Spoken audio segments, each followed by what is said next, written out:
I am delighted to welcome Chris Lim to PCPA's third Thursday for June of 2025. Chris and I are actually neighbors. He lives in the Seattle area and I live north of Seattle. But in this crazy world that we live in, we actually have never met in person. We keep talking about meeting for coffee, but it hasn't happened yet. But we're one of these days, Chris, we're going to make that happen. Hmm. Chris is a very accomplished young man, and he's described as an inveterate tinkerer, and he loves to fool around and think about and experiment with applied technology, especially applying technology to the gospel. And his company, Theotech, which he founded, produces Spiffio, an all-in-one platform for translation and accessibility through AI and the human touch. I had the privilege of experimenting a bit myself with Spiffio at an AI in the Church conference last summer, and I was so impressed by this utility. And I'm thinking about how it could be used for in worship services, for faith formation, for conferences like PCPA. Stay tuned. That I just had to meet Chris, so I reached out and introduced myself, and here we are a few months later. So I'm excited that he's going to share a little bit about that with you. Chris is married. He has two kids, and they're littles, 2 and 4 months. So it's a busy household. He loves creating a home, he says, that's a foretaste of God's kingdom and building up the vitality and diversity of the body of Christ. He has his bachelor's and his master's of science from the University of Washington. Welcome, Chris. We're thrilled that you're with us and look forward to learning from you. I'll turn it to you. Thank you. Thank you, Beth. And I am thrilled to be here. That was a very great introduction, very personable. And I feel like I don't have to say much of the awkward bio part because you've done it for me. So thanks so much, Beth. It's really wonderful to meet all of you on this call and to be able to share a little bit about what I know about generative AI for Christian publishers. And I think it's a very exciting time to be tinkering with all these technologies because, as was it Mark mentioning, Tim O'Reilly, the technology writer, is just saying nobody really knows where this is going to go. We don't really know. It's just so disruptive and so wonderful and so scary, and we get to figure this out together. Which, as Christians, I believe is exactly what God called us to do: is to discern God's will together as we're living this life and discerning God's purpose behind it. And so, with that, I would like to open up with this thought, this question of what is the telos of AI? I know everyone here is working in the Christian publishing industry, so the word telos, as I understand it, just means the purpose, the end, its goal. What is it really all about? And I will let that sit for a little bit because oftentimes we don't really stop to think about that. We're thinking more about all the impact of AI, or we're thinking about what can I do with it now, or am I going to lose my job and am I really behind? And does anybody even care anymore about the stuff I have to do because of it? Well, it's just, yeah. So I think having done a lot of work with the theology of technology for the past several decades, thinking about technology before AI became a big hyped up thing that's really changing our society so fast, there were two scriptures that I think kind of really influenced how I think about this question. What is the telos of AI? And my summary answer, because I gave a little bit of time for everyone to think about what you guys think it's about, is I believe that God is using AI to unite all things in Jesus Christ through the church. God is the one who's actually at work through this. Yes, there's all other kinds of things that are happening, but God is behind this movement. And this is the kind of scripture that I think about, Ephesians 1:8, where Paul writes, with all wisdom and understanding, God made known to us the mystery of his will, according to his good pleasure, which he purposed in Christ to be put into effect when the times reach their fullness, to bring unity to all things in heaven and on earth under Christ. So Paul, writing in the beginning of the letter to the Ephesians, talk about God's cosmic purpose to unite all things in Jesus Christ into this new creation in Christ. And we see that happening. God is using AI and these technological innovations to bring us one step closer and closer to the fullness of time, to the fulfillment of these things that was inaugurated with Christ's death, burial, and resurrection. That's really amazing. What an exciting time to be. And the other one that's more particular in my mind is Revelation 7.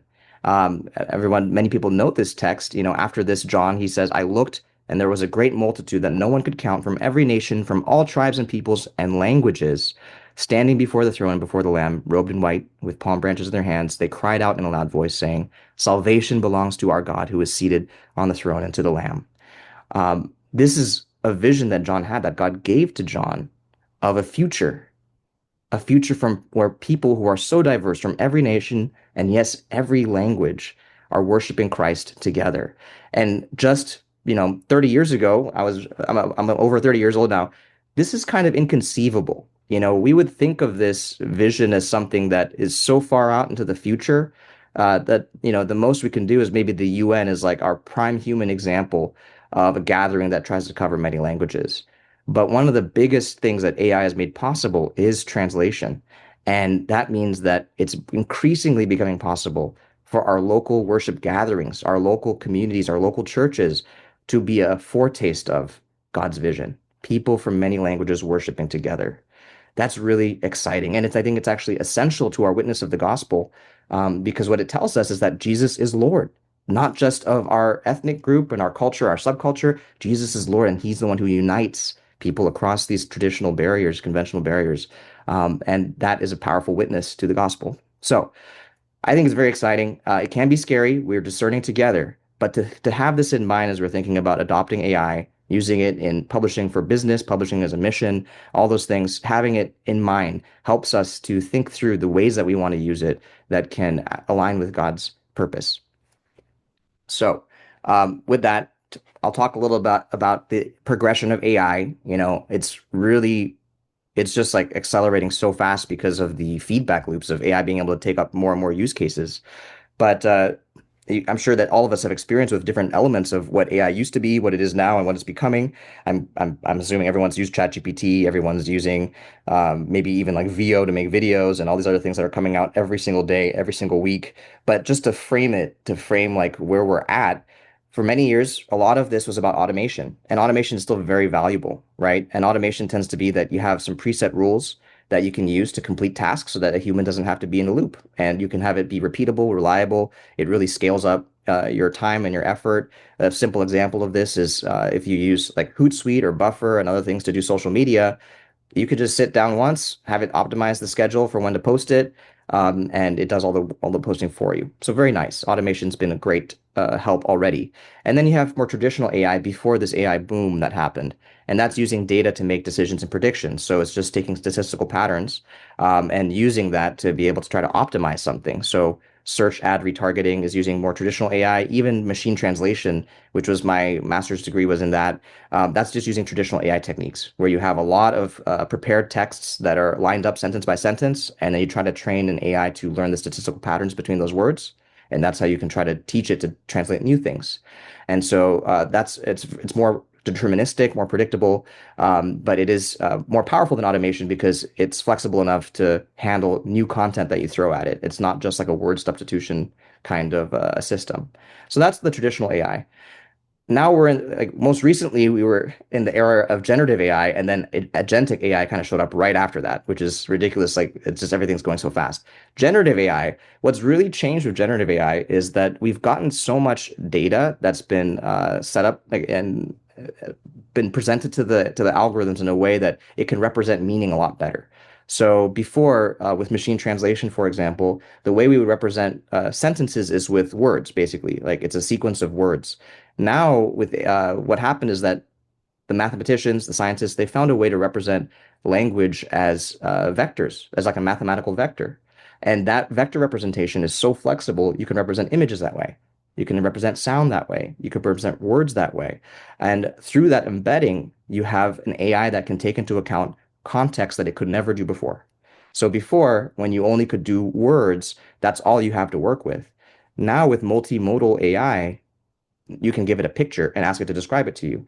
You can give it sound and ask it to generate a new sound for you that's similar to it, but in a different style. You can give it all this context from all the different senses that we have as human beings, and the AI can do something with it. And that's really incredible because it opens up all these possibilities that we didn't have before. And at the essence of it, for a publishing house or a publisher, you can create content now in ways that weren't really possible before. and you can start remixing, synthesizing styles and ideas and everything across so many different things rapidly and prototype rapidly with generative AI.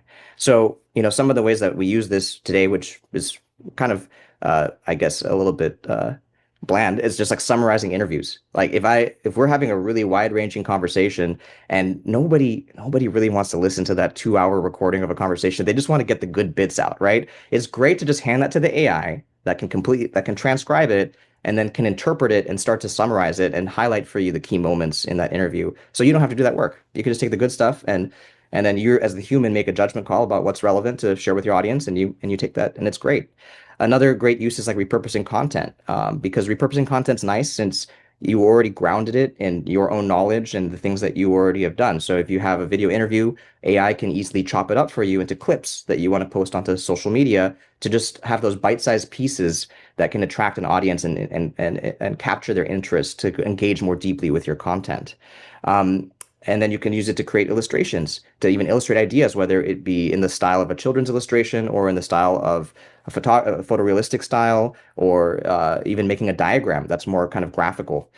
AI can do all this for you, and you don't have to have all the skills that you traditionally needed and all the tools you traditionally needed to make that happen. It is something that requires good taste so that you can get what you want and practice prompting. But it's incredible how much people are empowered on the individual level to be able to do this now. And then things like voice cloning are another example of generative AI. So I think that as I've used it, of course, there's just so many things you can do with it. And all of you have probably tried to just give ChatGPT a prompt and you just didn't really like what you got out of it. It probably was like, so. That happens. And what I've found is that some of the best uses of AI that I've had have been, one, prototyping. And so if I have a concept, recently my wife and I, we wanted to re-envision our front yard. And it was incredible to take a picture of my front yard, to put it into ChatGPT, explain everything about where I live, where the sun is in relation to my home, and the kinds of plants that we wanted it, and everything like that. Give it the full context, and then it generated an image of what my front yard could look like with those plants. And my wife was like, oh, "This is amazing," because we could use words, but like it just gave us an image, and the image isn't perfect. But wow, how much faster is our communication? Because it could give us something to work with, right? That's like rapid prototyping. And now she can just be focused instead of working with, all the tools that we had to use to do to try to figure it out. I remember taking a picture and trying to copy and paste like random plants into like a mood board style. She had a vision so fast. And then she's unleashed to be able to say, let's go to Flower World. Let's go find the plants that we want. Let's go start actually working on this vision. So prototyping in order to communicate vision and hash it out together has been a great use. Whereas if I just said like, give me an idea for a front yard, whatever, it tends to be kind of just like too random. It's not that useful. But giving it the full context has been very useful for prototyping. Capturing knowledge and conversations. How many times has it happened that, the best ideas and the best kind of like turns of phrase happen in just random scattered conversations that we have, whether on a Zoom call or in person. And we're like, I wish that I captured that. And it's so difficult to sit down and start like, okay, I have to rethink about how I got there and write it down and capture that and use it somehow. It's a lot nicer to be able to record everything and use the AI to say like, go pull out the good stuff and reference it again later. It's very nice to do that. And then packaging content. I'm going to talk a little bit about this, but if you have a book, you have someone who's a writer, an excellent writer, but they're never going to sit in a studio and record that book. But you know that if that book got recorded in audiobook form, it would be accessible to such a big audience, such a different audience too than your traditional one. You can use AI to help you do that so that that person who's great at writing doesn't have to spend their time trying to record it, and it can still be in something that sounds like them. And now that content can reach a whole new audience.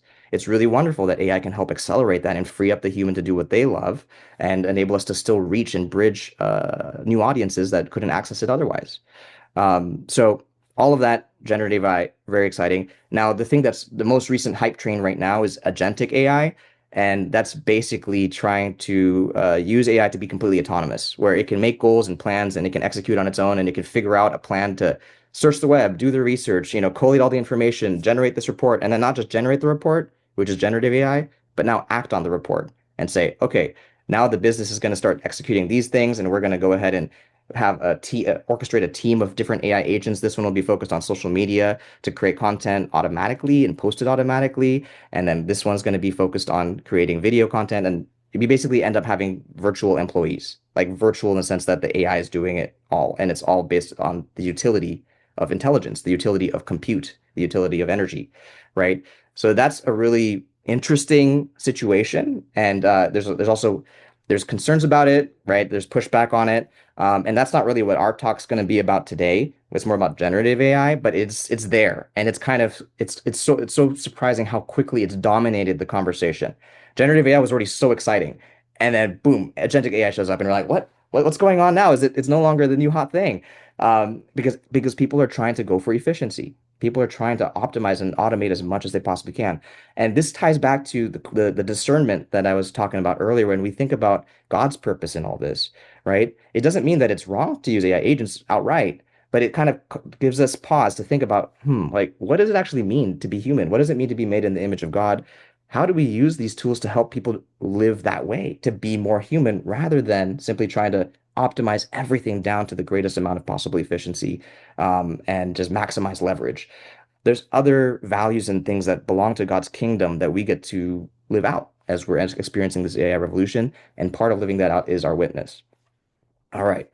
So, in light of that, so this is we haven't even gotten to the tool stuff yet, but I think there's just some interesting questions that we can ask because of how massive this change is. And one of them is, who can we reach that we couldn't reach before with these capabilities? All the people that we maybe have stopped even dreaming about reaching because they just seem like there's nothing we could ever do for them. Might they now be accessible to us and to the content that we have to share and to the ministry that we do? It's very interesting to think about that. And I have here two screenshots on my screen.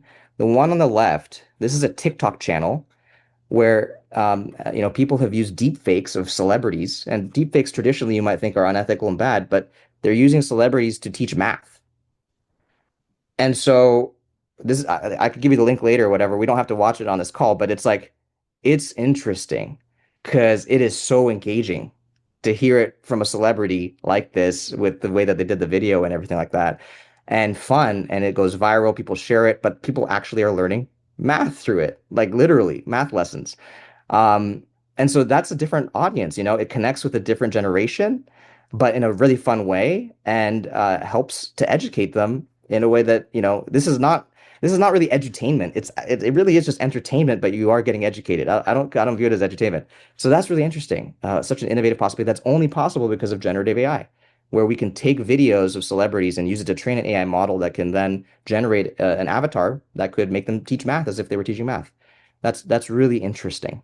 Really interesting. And then another one here is like there's people who are using AI video generators to create an AI Bible where it's not so much really the Bible, but this YouTube channel, they're creating imagery, illustrations, really visualizations of every word, every chapter of the Bible. That's what they're trying to do as a project, and they're just curating the best stuff that they are finding and curating and trying to do that like as a complete thing that is really interesting actually, because it's a new way to engage with scripture. Obviously, we've had illustrations in Bibles forever, but to make it so accessible for anyone to do this, even a youth could do this if they wanted to, right? Is incredible. And it lets our imagination kind of run wild and engage with scripture in the imaginative lens as well. So these are two examples of things that were never possible before that generative AI is now making possible. And it could be weird, it could be scary, but it can also be very cool. And I think that it's a time right now where even on traditional social media, a lot of religious content, a lot of Christian content is kind of exploding. I don't know how I feel about it because some of the videos are kind of like they lack taste, right? It's like there's a video of Jesus on the cross and like kind of doing a selfie style, like, a video thing. It's like very strange. I wouldn't say that it's necessarily uh sacrilegious, but it's just like, I don't know if this is the way to be using AI. But there's other things that are really fantastic. But my main point is just that it's part of the cultural conversation. So whereas before, a lot of these things might have been tucked away in different niches where we have our own little gatherings and we know each other and like that's the only people talking about it, it's kind of coming to the fore culturally on social media, video platforms, and things like that. And so it's a wave that we can ride, and it's also a way that our content can reach people that it could never reach before. So that's one example. Another one, oh, this video, no, this image is missing. Oh no, it's showing up there. Another aspect of who can we reach that we couldn't reach before. The one on the left is just NVIDIA, which is the big company that creates all the compute power, basically, that's powering this generative AI revolution. They were investing in creating a data set for American Sign Language and to train AI avatars and other things like that that can be used to bridge that gap. So we can now have a greater reach of accessibility for the deaf community that use ASL as their primary language, for people who have hearing loss, because now everything that we do, every experience, every video, every in-person experience can be captioned so that they have accessibility for them, and also for the translation, because obviously you can now reach people in other languages and they can actually participate in all these experiences and content in a way they could never do before. That's huge. The one on the right, the image on the right is an example that we did a project in partnership with a ministry called True for Life, where their pastor had written this devotional that was very helpful for so many people. And they had been wanting for a long time to create an audiobook in his voice of that devotional. But they didn't want to use the traditional off-the-shelf AI providers because his voice is so important to the ministry. They didn't want to give that data to a third-party provider that would then, be able to have the data and do stuff with it. So they partnered with us to create a voice replica of Pastor Alistair Begg, with 10 hours of audiobook data, but we trained the model on their own hardware. So it was their own computer, their own server in their own building, where only their audio engineers who already edit his daily radio show program anyway are the ones who have access to this machine. And they're the ones who are now they already did. They took the chapters, it's a yearly devotional. They took all 365 chapters. They stuck it into our software that's running on their machine. All the data stays there. And they were able to generate an audiobook version of this devotional for the whole year. And they published it on Spotify as a teaser content, basically, that people can listen to for free. They can just listen to these like 3-minute devotionals every single day for the whole year using AI. And the pastor and Alistair, he was so excited because he'd been wanting this for a long time and he tried. He's an author and he tried to record and he just like, there's no way that I'm going to get through like being able to do this book. And his time is so divided among many other things. And so to be able to bring this project to life was really a wonderful thing for their ministry, for him, and for the people who are now listening to this audiobook and engaging with it in a way that's different than the book form. Because now they're listening to it on their commutes and stuff like that, and early in the morning rather than having to sit down and open up a book. But it's still the same content, just different modalities, different places that people can access it. So that's another example of who we can reach that we couldn't really reach before as easily. This is the example of translation. There's these a lot of, I'm sure that many of your publishing companies already do translation. These are just two partners that do book translation for Christian ministries. One is in Albania, the other one's in Malaysia. And they're doing the contracts and everything like that to be able to make these books available to their local population. And what's really nice about partnering with these publishing houses, these local international publishing partners, is that they have those relationships. So it's different than just having a translation agency that just gives you the book and gives it back to you. It's really nice to have these publishing companies in those countries that are building those relationships with the local church and creating events and all these other things that help create a real distribution channel for the content, rather than just saying, okay, the book's translated now, so like great, it's listed on our website, people can buy it in another language. It's a different approach, and I think it's a really positive one. So that's who can we reach? I think that's a really great question to keep exploring. And then one more question that we can think about, because you guys are in a unique position as Christian publishers, that you probably think about this anyway all the time, especially the editorial staff and other things, is how do we equip Christians to navigate the disruption posed by AI? So I've been talking a lot about the things I'm excited about, but there are the downsides too that are rapidly getting a foothold in our society. These are just 4 screenshots of examples of that. The far left one is a Stanford study that was talking about the mental health issues, right? A lot of people love ChatGPT as a therapist. And my wife and I have used it for that purpose too. And we give it a full context of the situation that we're in, and she can have questions and answers and talk about it and have different perspectives on how to interpret it. And insofar as that's how it's being used, it's been pretty great. But there's been a lot of recent, both anecdotal and studies and stuff that show that AI can be very sycophantic, and it actually just mirrors to us our own delusions. And so without that discernment, people have been believing that they're like the next Messiah because AI is telling them that nobody understands them and that they're the only ones who have the secret truth that they have to hold to for the world. And there's people who have actually done some really harmful things as a result of those delusions. So this is a huge question as Christians. How do we navigate that, right? What does that mean, both for the pastoral vocation and also for the people in the pews?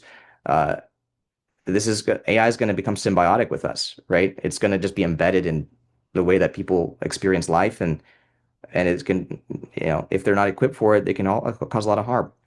The second one is Amazon CEO yesterday. He published, I think, mostly an upbeat memo to the company Amazon. I used to work at Amazon, by the way. I was there as a software engineer over a decade ago, um, before I felt called by God to leave and start Theotech. But he was quoted as saying that AI will lead to a smaller workforce because the agentic AI and generative AI is just such a force multiplier. There's so much stuff that used to have to be done manually and with a person that now can be done so fast. And that's on the one hand wonderful, but on the other hand, it's going to result in a lot of job loss and displacement. And you have people have to upskill, retool, learn all these things, and that's going to be very, very practically disruptive for people in our churches and our congregations to navigate. And as publishers, Christian publishers, you have a unique kind of place to be able to try to help with that at scale. Not just on the individual congregational level, which a pastor would do, but with resources that help them navigate this big transition that's going to hit our society that it's inescapable. Like it's all coming. The third one is just we've already known about this for a long time now, but just plagiarism.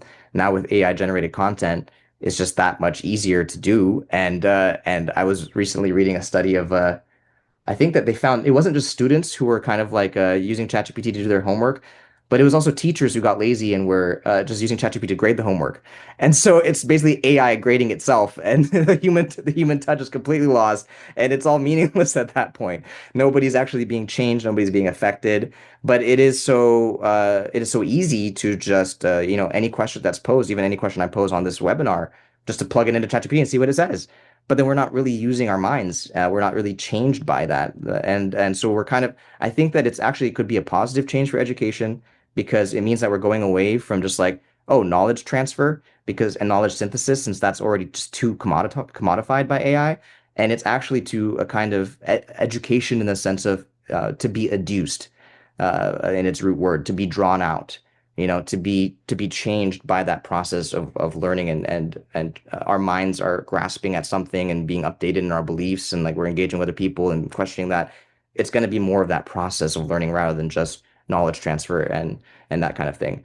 AI is still valuable to give us different perspectives, to synthesize ideas that we could never see before, but the actual practice of thinking has to happen in our minds. So yes, there's problems with plagiarism, but it's a great opportunity for us to kind of recover that thing that many people had felt like we lost anyway. I remember there's a book that not recently, a couple years came out called The Shallows, about how the internet was kind of dumbing down our ability to reason and think long form and stuff. And I think that now that it's gotten so commodified, it's actually a chance for us to recover what's actually valuable about that human interaction.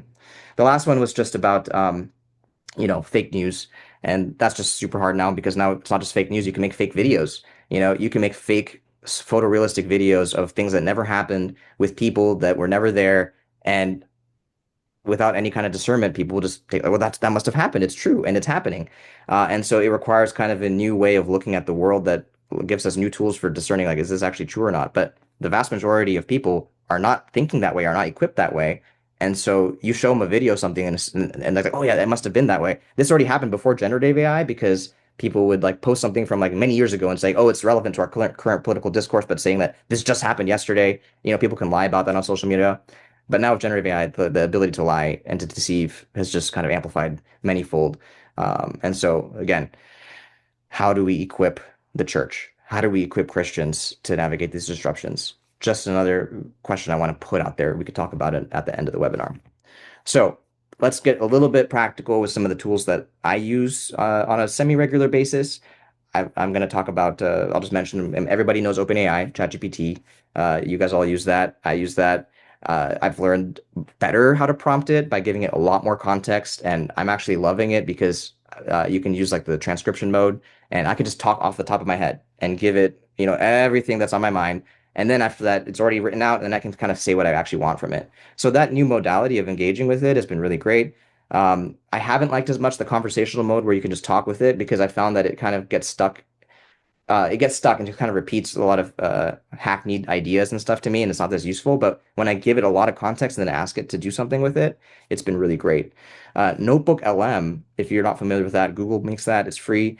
It's wonderful because you can give it sources. So you can upload PDFs, PowerPoints, and you can upload audio recordings and text and everything like that, and up to like I think like depending on the plan you're on, like 20 sources, and it can start synthesizing all of that, and then you can just ask questions to it, and it will give you the answers grounded in your sources. So that's what makes it unique versus ChatGPT, is that it's designed to focus on the source material and to reduce hallucination, but to let you engage with it in that very free form way. So it's almost like having an expert who's already imbibed all that content and just being able to ask them any question you want. Many of you guys work in the church denominational world, so you know church polity. There's like things like in the Presbyterian world, stated clerks, and there's equivalent roles in other denominations. They are supposed to be the people who kind of have imbibed the Book of Order or the bylaws and everything, and know how to run the parliamentary proceedings.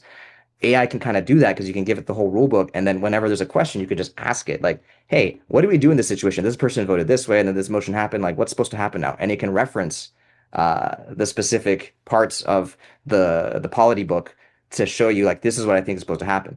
That's incredible, right? And the amount of training that it takes to be a really good parliamentarian is now reduced because of the fact that you can use this tool to speed up that growth curve, that learning curve. You can even give it simulated scenarios and see what it says, right, in advance. So that's kind of exciting. And you can use obviously for all kinds of other research as well. I was just thinking about the church context in this case. Opus Clip. Opus Clip is what I use to repurpose content. So I could take the recording of this interview that we had, and then I can just upload the video. And I had a Theotech podcast, Theology of Technology podcast before, and it would take so long, to have to re-listen to it, to edit it, to find the best parts, to clip those out, put those on social media, transcribe them, and then have to share them. And then by the time you're trying to share it, if you're doing it even with a team member, you're just kind of tired, not even excited anymore about promoting it. And like, if you're a professional marketer, I'm sure that you guys have better emotional ability to do that. But like if I'm like the solo creator or whatever, or I have even a team member, like I'm already tired. I just want to get this thing out. I don't even want to think about promoting it. And maybe your authors feel that way too. They do care about their content, but the moment you ask them to do all this other stuff, it's just like, oh, like it just saps the energy out of you. So Opus Clip has been great because I can take the high energy conversation that we're having right now. It will use AI to try to find some choice clips for me, and then I can review it and say yes or no, like, do I want it or not? And if I like it, then I can download that clip and post it. So it really kind of tightens that loop for me. And there's many other tools. People have made very niche church specific tools actually. Like I think like there's like sermon ones for sermon, like Sermon Shot, and then there's other ones. Anyway, it's basically becoming a very crowded field. But Opus Clip is kind of one of the original companies that was doing this. I've enjoyed using them. It can help save some time that way in repurposing content. Suno is generative music, and it's actually music. So lyrical, it tends to be lyrical more than instrumental, I think. But they trained it on. I'm amazed. I don't know how they labeled the training data of songs, but you can generate different styles of music, genres, and stuff. And here's a cool story. My son, who's only 2, the other day he just told his mom, "Mama, I love Mama soft and deep, in and out of weeks." It was so precious. It was so cute. And it was poetic too. And we were like, where did he get this? Did he make this up? But I think we found like a children's book where it said something about soft and deep and stuff like that. But he applied it to Mama, like he synthesized a different idea. And we thought this is such a beautiful thing. We want to do something with this.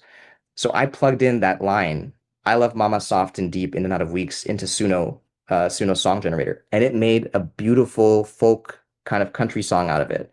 "I love Mama soft and deep, in and out of weeks we leap." And it goes on, and it's just like a really beautiful thing. And I was shocked. It gave me 2 versions. One was not good, and the other one was actually pretty good. Like we listened to it, and he likes it. It's soothing for him. And so that's incredible, right?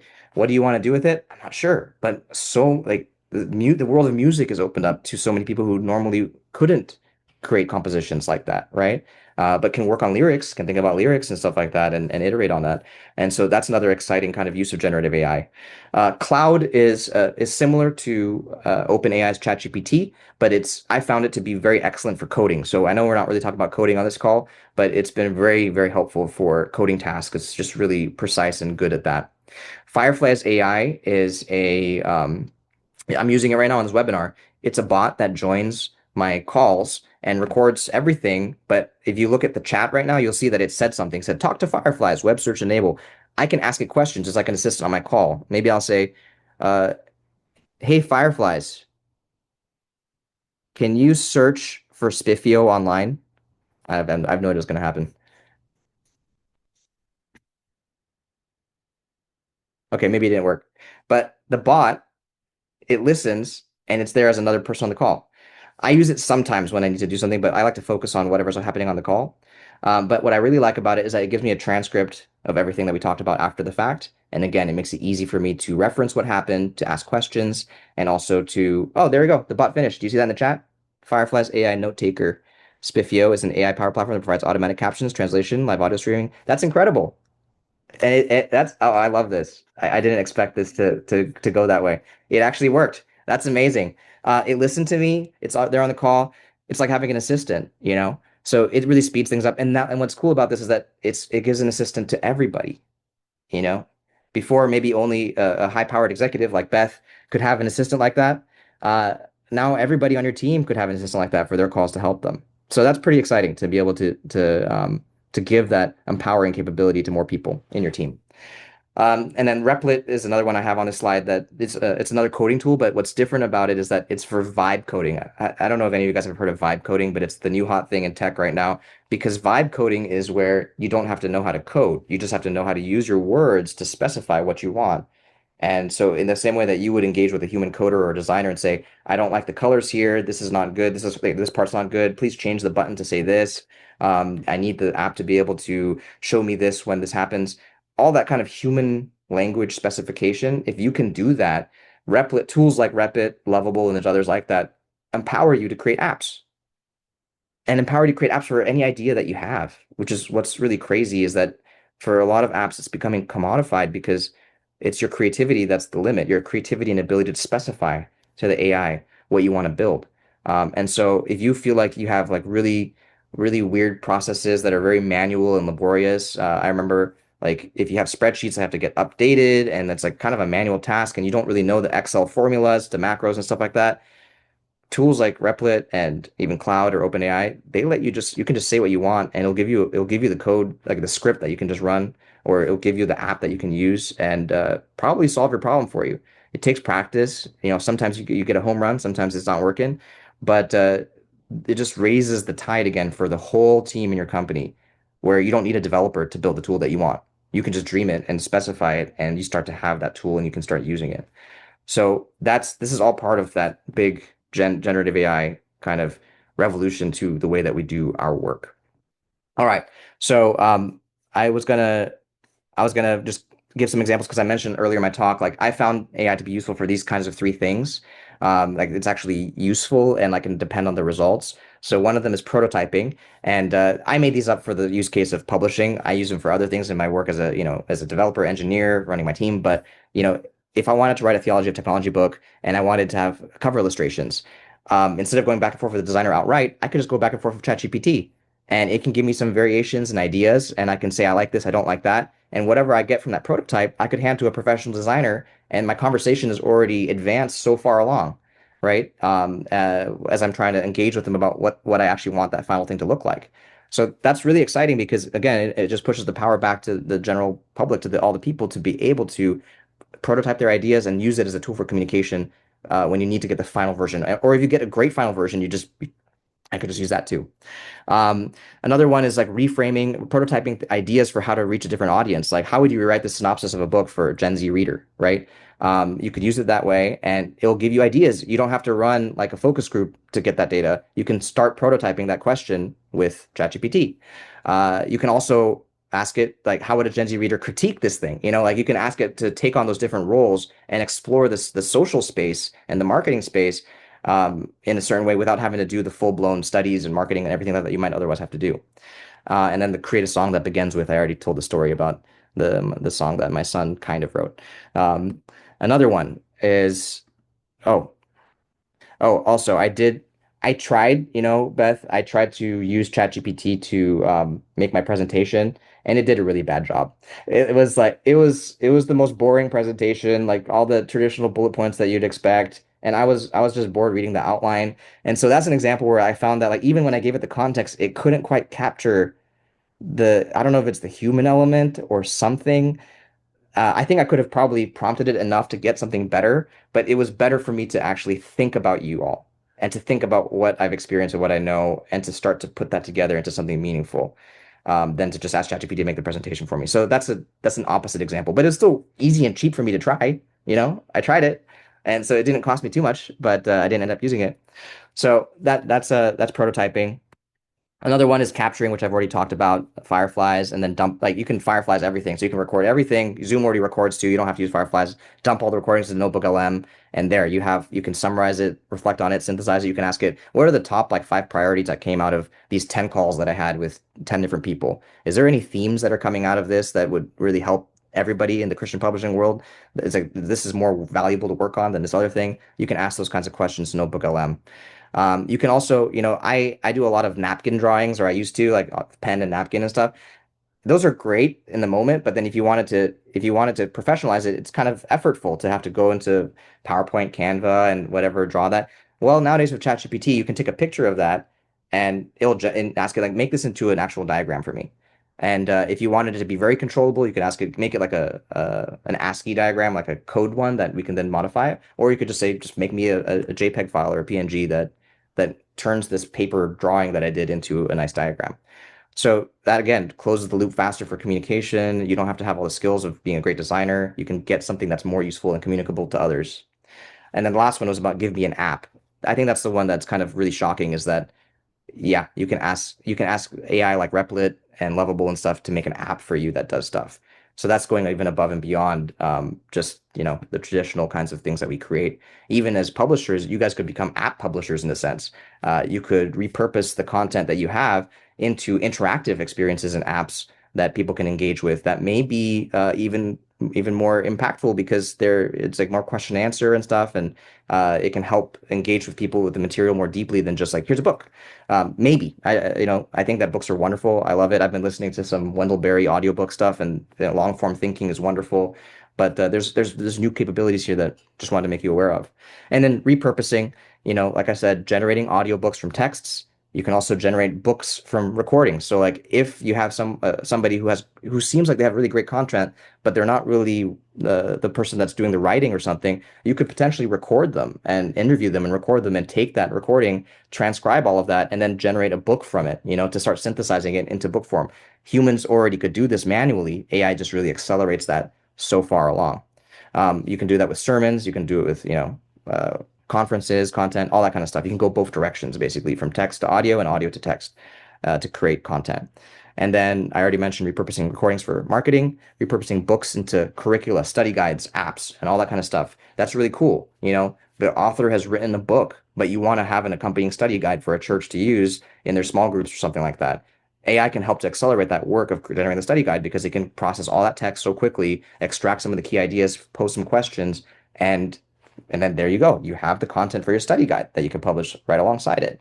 And you can even make a study guide that's targeted for different audiences, right? More quickly. Again, it's not perfect, but it's just an accelerant for that kind of work that was done manually before. And so we're coming up on some time, and I realized I talked too long about all this stuff because I didn't get to talk as much about my product, which is Spiffio. My company has a product called Spiffio. Access in any language is what we're about. And I wanted to share a little bit about it conceptually. We're called an all-in-one platform for translation and accessibility. And all-in-one means that you can use it for your events to make your events translated and captioned for people in real time. You can do it with your content. So you can do it for books, articles, slides, videos, record video recordings. You can use that to translate those things. And then conversations is more of like what we're having right now, or in-person conversations to create that belonging between people across language and culture. And we believe it's a flywheel because as you use Spiffio and the AI becomes more adapted to your use case, that training work benefits all three. In-person event experiences, which I think are going to become even more valuable with generative AI now. We want the human side even more than ever. Conversations and content, everything kind of accelerates the translation and translation quality. And basically, for me, my own sense of calling for this, my dream is for every church to be accessible in any language. I believe that that's God's vision from Revelation 7. And this website is our website, spf.io/church. But there's a picture there. There's a picture of my grandma, my pastor, and me. My grandma recently passed away, but she was my inspiration. She did not speak English, and there was not really a lot of choices for her to be able to go to church. And so Spiffio was created and born out of that to say, why can't my grandma have access to all these communities and churches? Can we use technology to bridge that gap to make that possible? That video, if you wanted to watch it, is on the website, spf.io/church, and you can hear more of that story. Um, then I know we're focused on publishing, but because you're connected to the church, I wanted to show this other slide, which is that kind of the format in which people can get translation. Like this is an example of a worship service, and you can have a QR code on a slide that people can scan to be able to get translation on their phone. You can have it out in the foyer and other places in the bulletin. The pastor preaches. That audio is automatically transcribed and in real time, and then translated to many languages. People can see a list of languages on their phone and pick the one that's for them. And for many languages, they can also listen to it. And so that's really nice because sometimes the ability, like my grandma, her ability to read is not as fast as her ability to listen. So you get both modalities. It's also possible to embed it in a live stream so that people online can also have a translated experience. And then from an accessibility perspective, you can help people who have hearing loss because Spiffio supports streaming audio, just the plain audio.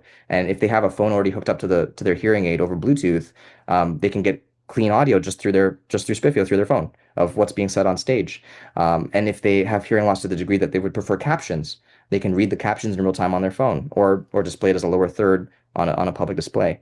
Um, and so there's just so many possibilities for that in-person experience at church and online to be made more accessible for people and to reach people who don't speak English, and to do this again as a foretaste of God's kingdom and to create that belonging. So that's what Spiffio was created for. We do have a focus on translation for publishers, for books, for articles, and things like that. And we have a software that lets you manage your translation team and projects in one place. It lets you save on having to email files back and forth and everything like that because everything happens in the portal. We do AI with a human touch. So yes, there are ways to automate everything, and you can just put everything in Google Translate, but you tend to want to have the human touch where a human editor can be checking on things and improving the translations before it actually gets published in its final form. And I think that's what's actually going to create great content. It's AI as an assistant, not really a replacement for your translation team and the people who do that work. So Spiffio gives you the tools to do that. And it's an easy to use editor. People are experiencing 3 to 5x productivity boosts, like they're translating more words than ever before. And it also learns from what your translators are doing so that the AI gets more and more accurate to their style, to your domain and your content. So that's the Spiffio translation portal. I wanted to explain this little flywheel is just that idea that as we get more of this high quality data, we get to train the AI models, and it makes the first pass translations that much better in the future.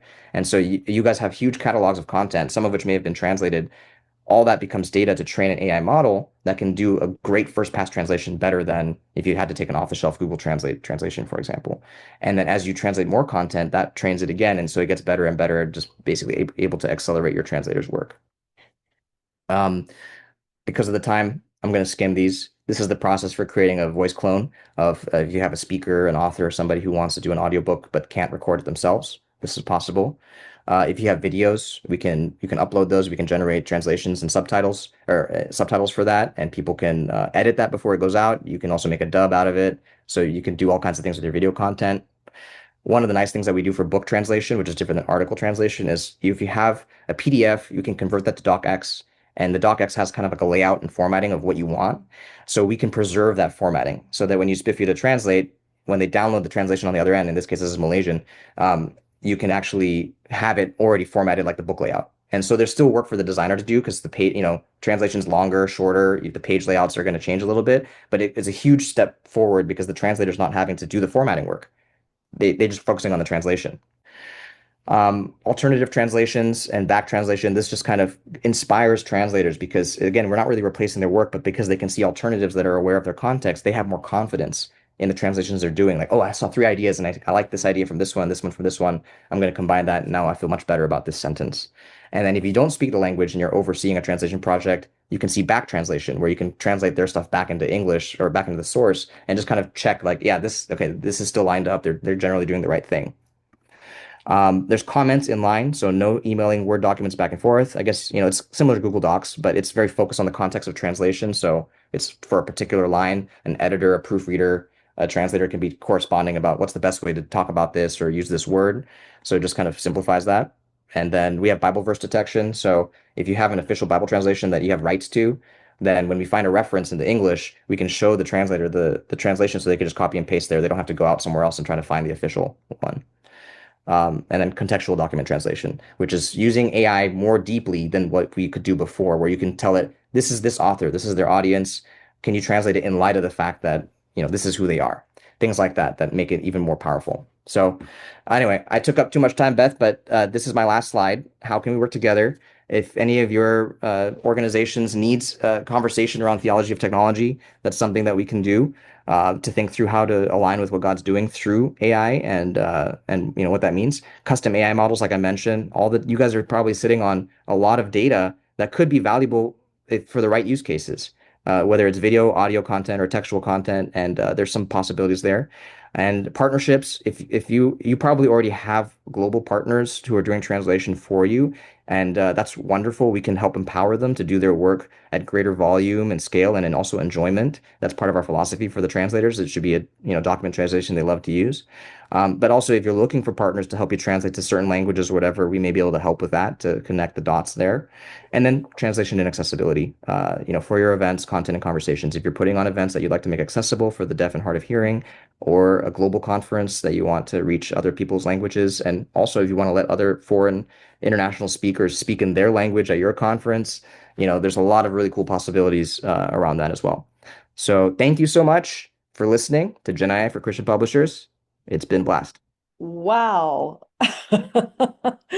Thank you, Chris. I have so many questions. And I'm going to first, we only have about 5 minutes, but I'm going to invite people to open up their cameras so we can see one another because I think it's much more warm and human and friendly. We have a question that came to me in the chat from Kimberly about, as you won't be surprised with a group of publishers, copyright. Kimberly, would you like to ask your question, please? Yeah. So what are the copyright implications with some of the tools? Like if we were to use Suno to write songs, would we then be able to sell it? Or is that what are the levels of copyright infringement and Yeah, everything? I'm not a legal expert, so this is not legal advice. I do know that as far as I know, currently the U.S. Copyright Office does not recognize copyright on purely AI generated content. However, if there's a human element involved, then that's transformative. So the base work would be in the public domain, but the transformation that a human did to it could be a copyrightable creative work. And so, but everything's in flux. So all the laws being figured out as we speak. And then there's the infringement question of like, are you infringing by generating content?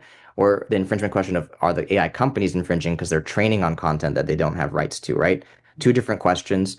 The nice thing about you guys being Christian publishers who already have a lot of copyright law and contracts and stuff in place is that when you want to do some of this stuff, you already know how to negotiate rights to kind of keep it clean.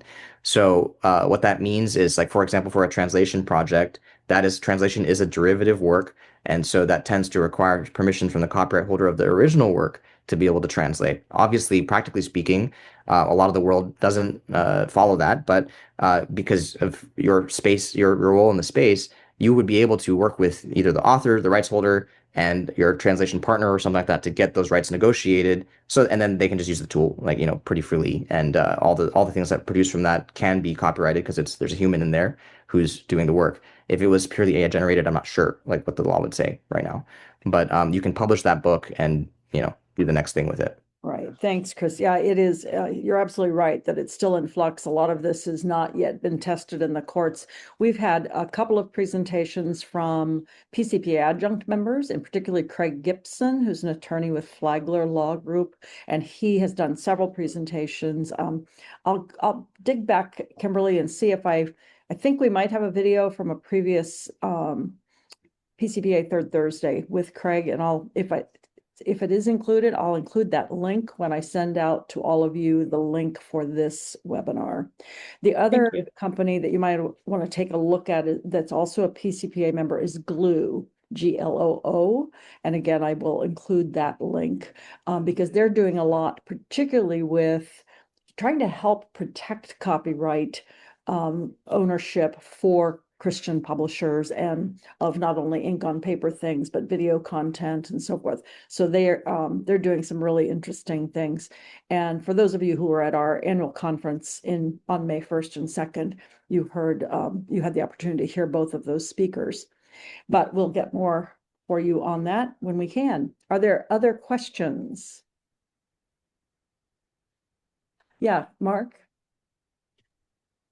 There's such an imbalance in rights sales. When you go to Frankfurt, everyone's selling English rights sales, but English language publishers are not buying rights to German books or Chinese books, and I've always felt bad about that. Like, there's all this literature out there. There's all these books that we're missing out on. And, why aren't publishers doing that? Well, I know why they're not doing it, because it's really expensive and slow to do those translations. So they just don't want to put that money up front to, hire a translator. But my experience with even ChatGPT, I'm not an expert in French, but I can get along. I can take a really, advanced article, put it through the translation, and for me, it's just a quick cleanup on copy editing. I mean, I can put the two side by side, look at them, see it's accurate, maybe just clean up a few words. I just find that ChatGPT or Claude.ai are really great for getting first drafts. Not a final draft, but a first draft. And something much cleaner than a developmental editor might have to deal with.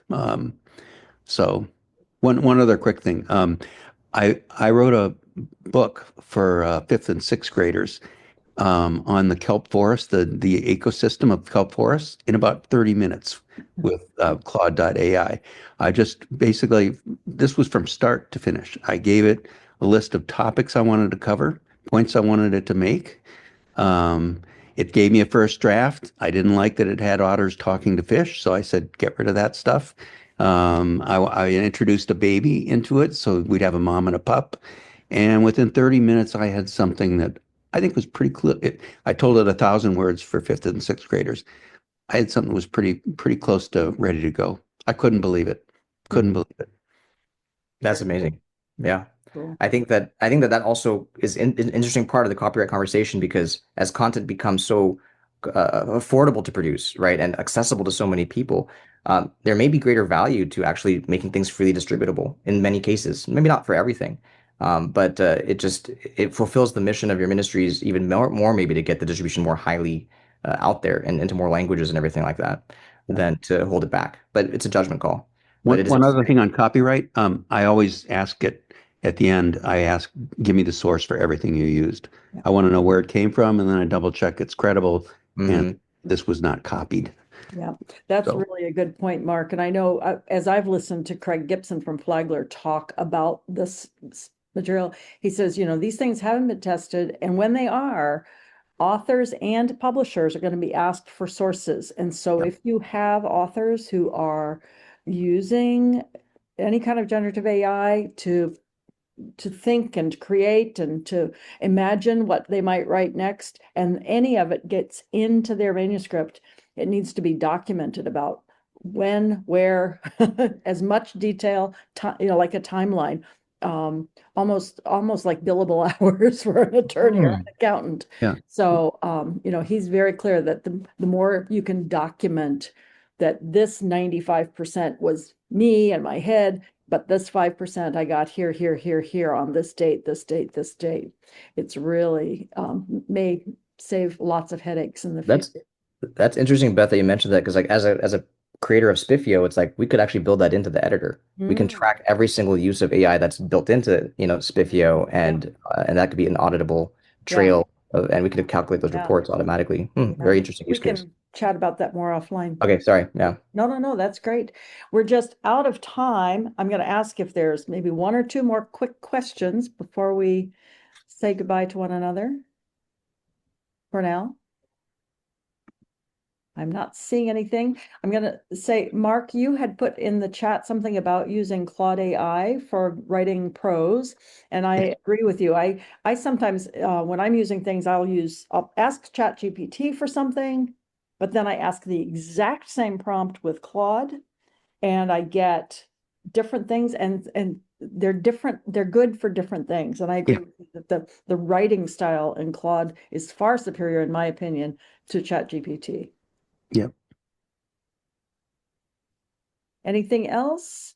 And Mark also put a link to an article, I think it is, about best AI writing tools. Yeah, it's a blog tool, a blog post. It's somebody's opinion, but he Yeah. rated Claude Yeah. number one. That's great. Excellent. I just put my contact info in the chat if any of you would like to reach me. I know that Beth will probably reach out with you as well afterwards, but Thank you so much. thanks so much for the chance to share with all of you. Great to meet you all. Thank you very much, Chris, for sharing, and thank you all. Spiffio, access in any language.